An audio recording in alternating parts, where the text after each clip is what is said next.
तो नमस्कार दोस्तों, कैसे हो आप सभी लोग। स्वागत है आपका मेरी एक और नई वीडियो में। तो भाई एक न्यूज़ सुनने में आ रही है कि भाई इसराइल जो है, इसराइल इंडिया के 1 लाख लोगों को जॉब देगा अपने वहां पर बुला के। तो भाई इसी के बाद से भाई ये न्यूज़ बहुत ज़्यादा स्प्रेड हो रही है और इसको लेके भाई जो पाकिस्तान वाले वो तो पागल ही हो चुके हैं। तो पाकिस्तान के लोगों के रिएक्शन देखते हैं भाई कि उनका रिएक्शन क्या है कि इंडिया के 1 लाख लोगों को भाई इसराइल जॉब क्यों दे रहा है। तो चलो देखते हैं वीडियो, फिर देखते हैं क्या है। या और भी बहुत सी चीजें हैं जिन पर आज हम बात करेंगे। अस्सलाम वालेकुम दिलशान भाई। वालेकुम सलाम। क्या आप पहले तो ये बताएं कि आपकी तबीयत कैसी है, सब ओके है?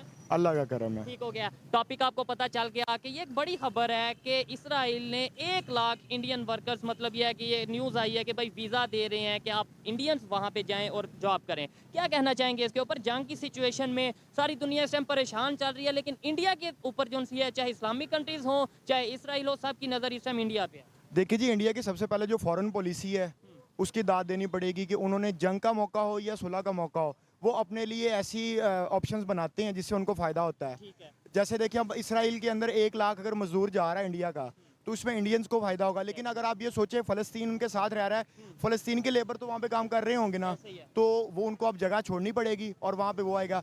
इसलिए मैं हमेशा कहता हूँ कि पीस की तरफ जाना चाहिए, जंग का कोई फ़ायदा नहीं। अब इसकी मिसाल आप यूँ ले लें कि जब रशिया और यूक्रेन की वार हुई है, हाँ, तब पाकिस्तान का देख लें रद्द-ए-अमल क्या था और इंडिया का देख लें रद्द-ए-अमल क्या था। नहीं, रद्द-ए-अमल को छोड़ें, ये देखें कि फ़ायदा किसने तब कितना लिया। वैसे तो देखें, मुश्किल वक्त में फ़ायदा लेने वाला कंसेप्ट मैं उस सेंस में नहीं बात कर रहा, लेकिन ये है कि मैं ये माइंडसेट से बात कर रहा हूँ कि जंग की सिचुएशन, जब यूएस ने सैंक्शंस लगाई रशिया के ऊपर कि भाई कोई भी कंट्री से ऑयल नहीं ले सकता, उस टाइम पे किसने? इंडिया ने उनसे ऑयल लिया। देखें जी, ये डिप्लोमेसी होती है। ये आप बात छोड़ दें कि जंग के अंदर आप फ़ायदा नहीं उठा सकते।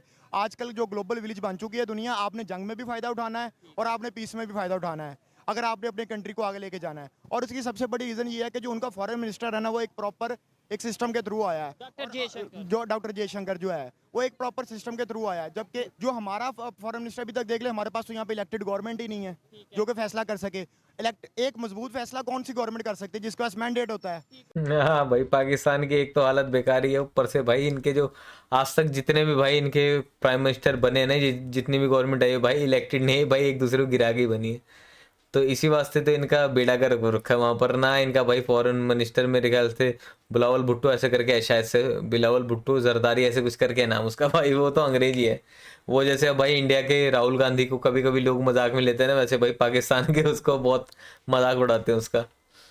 ये अगर सिचुएशन देखें जो सबके सामने है कि हम यहाँ पे जज्बाती नारे, यहाँ पे हम तकरीरें कर रहे हैं, हमारे मौलाना हजरात पता नहीं कितने कितने जज्बाती स्टेटमेंट दे रहे हैं, लेकिन मैं तो इनको इतना कहूँगा, चाहे इन लोगों को बुरा लगे कि मौलवियों की तो रोज़ी खुल गई है। अब मैं यहाँ से अगर 20 किलोमीटर फासला तय करता हूँ तो 4 कैंप लगे होते हैं कि फ़लस्तीन के लिए चंदा दो, ऐसे ही। और वो चंदा कहाँ पे जाना हमें पता है। वहाँ पे क्रूज़र खरीदी जानी है, ठीक है। 6 गार्ड रखे जाने हैं, वहाँ पे वो चंदा जाना है। तो मैं आवाम से यही अपील करूँगा, खुदा का वास्ता इन लोगों को पैसे ना दे, इन्होंने अपनी तोंदे बढ़ानी है। ऐसे ही है। और दूसरी बात ये है कि देखें, जब भी कोई इस तरह का मामला होता है, जो एक कंट्री होता है उसके ने डिप्लोमेसी करनी होती है उसने, और इंसानियत के साथ तो हम सब खड़े होते ऐसे ही है, हैं, और इंसानियत का कोई मजहब नहीं होता। और आपको पता है ह्यूमैनिटी जो है वो मेरे ख्याल है रिलीजन से भी पहले आती है। जबरदस्त जी, ह्यूमैनिटी फर्स्ट, ये हमारी ऑर्गेनाइजेशन और- यार, ये किसी सोच समझ के हमने ये नाम रखा था। आने वाले टाइम पे इसके ऊपर भी बात भी करेंगे, काम भी करेंगे और जी। मैं तो इससे अगला जुमला कहता हूँ कि humanity is a common religion in all the people. कि मतलब कि ह्यूमैनिटी जो है इंसानियत सबसे ऊपर होती है। ठीक है। और देखिए, और हमारा जो इस्लाम है वो भी इस चीज़ का दर्स देता है। लेकिन मैं इनको सिर्फ ये कहूंगा कि भाई आपके स्टेटमेंट तब कोई मानेगा जब आप इकोनॉमिकली स्ट्रांग होगे। आपको पूछने वाला कोई नहीं। यार आपके यहाँ पे डेमोक्रेसी नहीं है, ठीक हो यहाँ पे गया। आपके दिलशान भाई, डेमोक्रेसी नहीं है। थोड़ा सा साइड पे आ जाए। डेमोक्रेसी एक और चीज़ है। इसके अलावा अगर हम बात करें कि पाकिस्तान में जो पाकिस्तान की यूथ है खासतौर पे, वो इन चीज़ों को क्यों नहीं समझ रही। हम यूएस सबसे ज़्यादा जाना चाहते हैं, अमेरिका की अगर बात करें, फॉरेन कंट्रीज़ में जाना चाहते हैं, लेकिन दूसरी साइड पे ये कहते हैं नहीं नहीं, वो तो है भी नॉन मुस्लिम, वो है भी हमारे खिलाफ, वो यहूदी हैं, काफर हैं, कभी हमारे दोस्त नहीं हो सकते, लेकिन जाना हम सबसे ज़्यादा उधर कौन कहता है यहूदी और काफिर आपके दुश्मन है? आप हर किसी के साथ तिजारत कर सकते हैं, ट्रेड कर सकते हैं, उनके साथ कारोबार कर सकते हैं। और मैं आपको बताऊं, ये इंसानियत होती है, इसमें ये नहीं होता मजहब का कोई इसमें फर्क नहीं होता। ठीक हो गया। मेरे मानने में तो ये है कि आप हर इंसान के साथ कारोबार भी कर सकते हैं। और यार देखो, इंडिया ने आपको साबित किया, इंडिया के अंदर कितने मजहब हैं। ठीक है, बहुत ज़्यादा, आप मतलब हर 15 किलोमीटर बाद उनका मजहब भी चेंज हो जाता है और उनकी जुबान भी चेंज हो जाती है। ठीक है, मतलब- कितने रस्म रिवाज है वहाँ के ऊपर, लेकिन उन सब यूनिटी के साथ यूनिटी के साथ इकट्ठा करके रखा उन्होंने। और मैं तो जो इंडियन प्राइम मिनिस्टर है, उसको तो मैं दाद देता हूँ कि यार उसने अपने मुल्क को कहाँ से कहाँ तक ले चला गया है वो। ठीक है, ये आप एजुकेटेड हैं, आप चीज़ों को समझते हैं। और अब पाकिस्तान की अगर खास तौर पे बात करें, यहाँ पे यूथ इन चीज़ों को समझने लगी है कि भाई हमें 75 साल में कितना जज्बाती नारे और जज्बाती स्टेटमेंट के पीछे लगा के रखा, जबकि दुनिया के दूसरे कंट्रीज कितना आगे चले गए। आप ये बात कर रहे हैं, लेकिन यही यहाँ पे जो लोग खड़े हैं, यहाँ पे जो लोग खड़े हैं, अगर कैमरामैन दिखाए, आपको लगता है कि अगर यही स्टेटमेंट हम इनके साथ शेयर करें कि भाई ये भाई कह रहे हैं दिलशान भाई के इंडिया के प्राइम मिनिस्टर को दाद देता हूँ, तो वो कहेंगे यार ये तो एजेंट है, ये तो जो था, ये क्या बात कर रहा है, क्या मैंने कहेंगे? पहले भी कहा था, तो मुझे कई लोगों ने राह का एजेंट कहा था। अच्छा। ठीक है, तो वो कोई मसला नहीं है, मैं किसी से डरने वाला नहीं हूँ। मैं अपनी एक अनबाइस्ड ओपिनियन देता हूँ। ठीक है, किसी को पसंद आती है ठीक है, नहीं आती तो वो अपना हिसाब खुद करे। और ये मैं गारंटी से बात कर रहा हूँ, मैं आपको ये गारंटी से बात कहता हूँ, हमारी वीडियोस रिकॉर्ड के तौर पे मौजूद रहेंगी, 10 साल बाद भी मौजूद रहेंगी। आज जो लोग हमें ये कह रहे हैं कि भाई ये एजेंट हैं या ये चीज़ें, 10 साल बाद उनकी मजबूरी होगी कि वो यही स्टेटमेंट दें कि भाई हमने रिलेशन बेहतर करने हैं, जी हमने फॉरेन पॉलिसी बेहतर करनी है। क्योंकि जब हमें तोते की तरह जो सिखा दिया जाता है, कभी हम तुर्की के पीछे लग जाते हैं, तुर्की हमारा हीरो, कभी ईरान के पीछे ईरान हमारा हीरो, कभी हम अपना यूएई के पीछे, सऊदीया के पीछे, कि वो हमारा हीरो। एक टाइम आएगा कि आपको नहीं लगता कि इंडिया के साथ रिलेशन बेहतर करना मजबूरी? मैं तो कहता हूँ सर, इंडिया के साथ आप जितनी जल्दी रिलेशन बेहतर करेंगे उतना दोनों मुल्कों को फायदा होगा और हमें ट्रेड करनी भी आसान होगी। अब देखिए, हमने पिछले 74 साल से जंग खेल लिया, ऐसे ही है। कुछ नहीं मिला हमें, और ना इससे चीज़ों को रिजल्ट निकलना है। तो इंसान के बच्चे बन के अपने रिलेशन बेहतर करें। और देखें, इंडिया और पाकिस्तान, मैं तो हमेशा कहता हूँ कि टेबल टॉक हो, निगोशिएशंस हो, मुज़ाकरा, तो हम बैठ के बात करें। लेकिन उसके लिए अब मसला ये है ना कि हमारे पास एक इलेक्टेड गवर्नमेंट भी तो हो ना। हमारे मुल्क के अंदर तो ये हिसाब है डेमोक्रेसी का कि पिछले 7-8 महीने हो गए हमारी पंजाब की गवर्नमेंट डिसॉल्व हुई हुई है, अभी तक हमारी नई हुकूमत नहीं आई।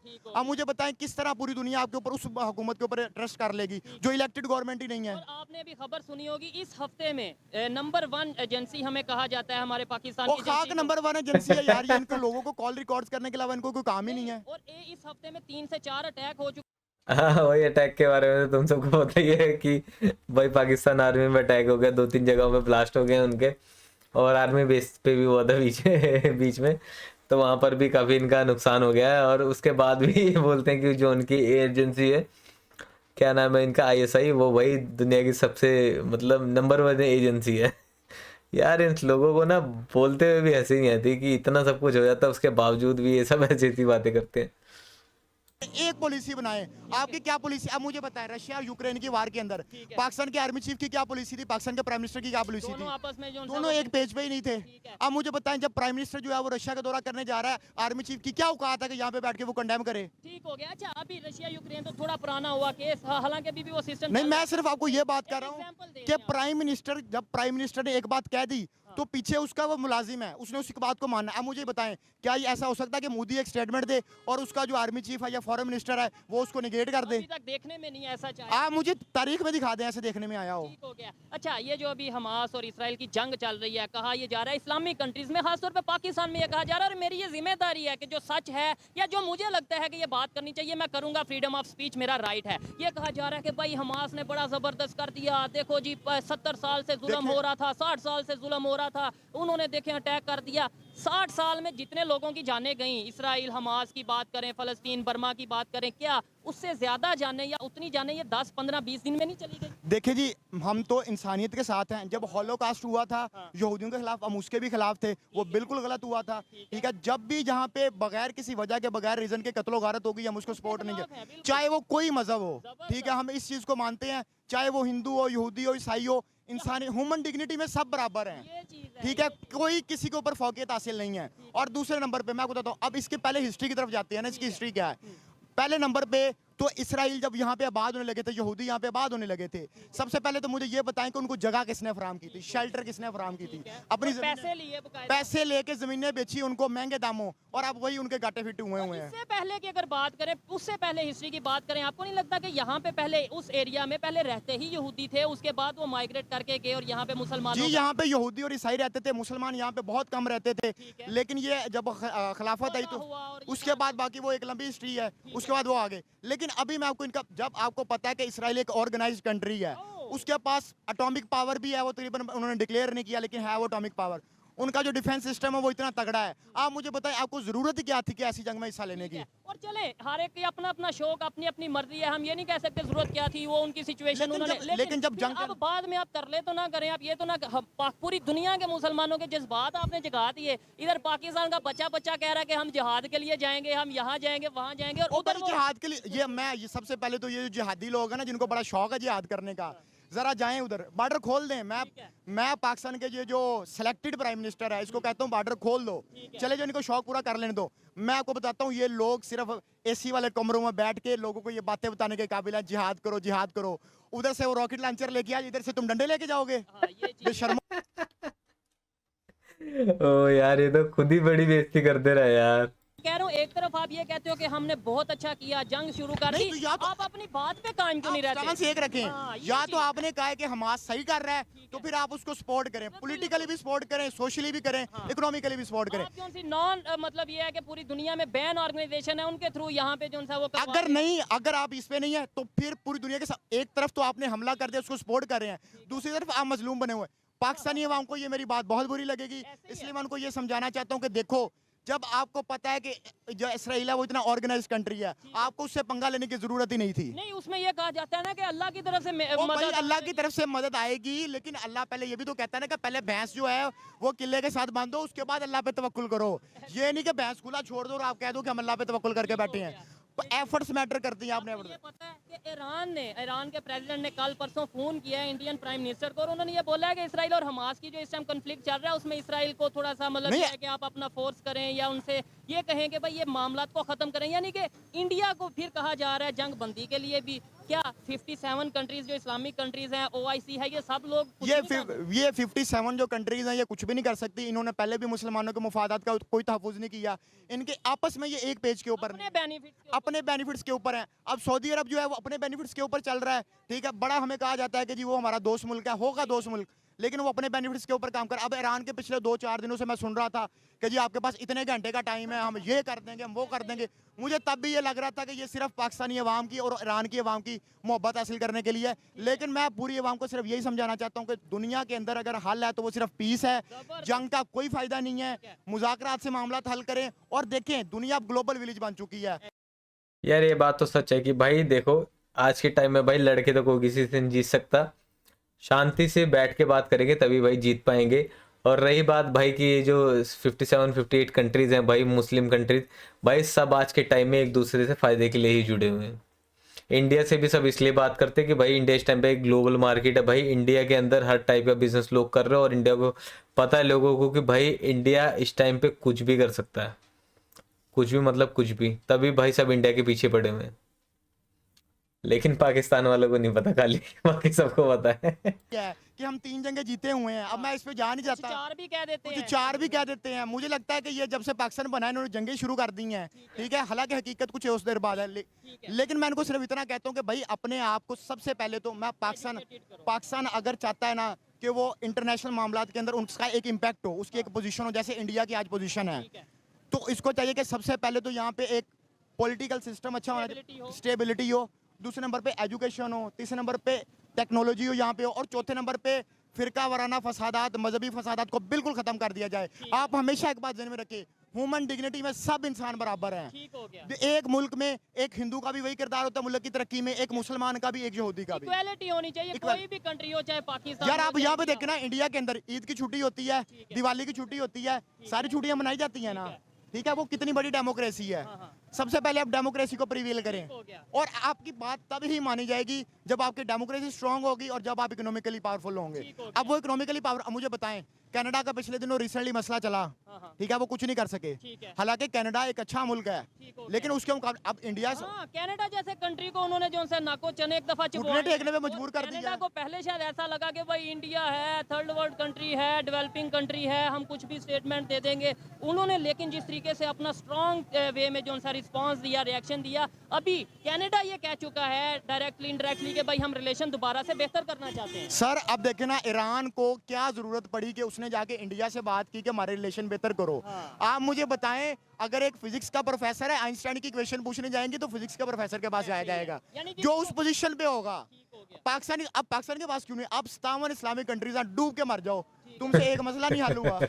तुम्हें फिर उसके पास ही जाना पड़ा है। दिलशाद भाई बड़ा मुझे इशू ये है, देखे मैं किसी भी ये ऐसी एक मजहबी मामला है, यहाँ पे बहुत से जज्बाती लोग भी मौजूद होते हैं, हम कोई ऐसी स्टेटमेंट दे दें ये यहाँ पे कल सर तन से जुदा होने वाला मामला भी हो सकता है। मेरा कोई इशू नहीं किसी के साथ, मैं सिर्फ ये कहना चाहता हूँ एक दिन आप ये स्टेटमेंट दो कि हमास ने बिल्कुल ठीक किया, पूरी दुनिया के इस्लामिक कंट्रीज उसके साथ हैं, ईरान ये स्टेटमेंट दे कि भाई 2 दिन बाद हम जो है वो इसराइल पे अटैक कर देंगे, उधर से तुर्की जो है स्टेटमेंट दे हम तेल बंद कर देंगे, उधर से सऊदीया स्टेटमेंट दे कि हम ये कर देंगे वो कर देंगे, और तीसरे चौथे दिन आप कहो कि हम जंग बंदी की तरफ आते हैं, हम रिलेशन बेहतर करना चाहते हैं। यानी आप लोगों को जज्बाती तौर पे मेंटली तौर पे कंफ्यूज करते नजर आ रहे हैं, अपनी पब्लिक को, चाहे वो पाकिस्तान की हो ईरान की हो। आपको नहीं लगता नफरतें जो पाकिस्तान की पब्लिक में बढ़ चुकी हैं ये कम होंगी ये इसराइल को लेके या ओवरऑल लेके कभी भी नहीं कम होंगे। इसमें हमारा जो एक मजहबी तकबा है इन्होंने बड़ा काम खराब किया है, इन्होंने लोगों के अंदर नफरतें बहुत फैलाई हैं।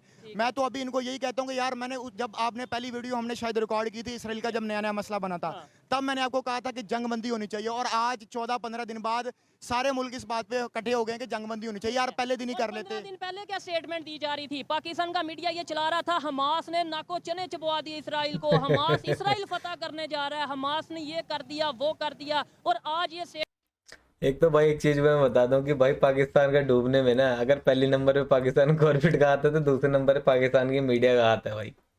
क्योंकि भाई इधर कुछ होता नहीं, वो उधर ना लंबी लंबी छोड़ने शुरू कर देते कि भाई ये हो गया वो हो गया, पाकिस्तान ऐसे इसको सपोर्ट कर रहा है भाई, बाहर फिलिस्तीन ने ऐसे कर दिया भाई वैसे कर दिया, और जबकि जो ग्राउंड लेवल पे बातें हैं ना वो बहुत अलग रहती हैं।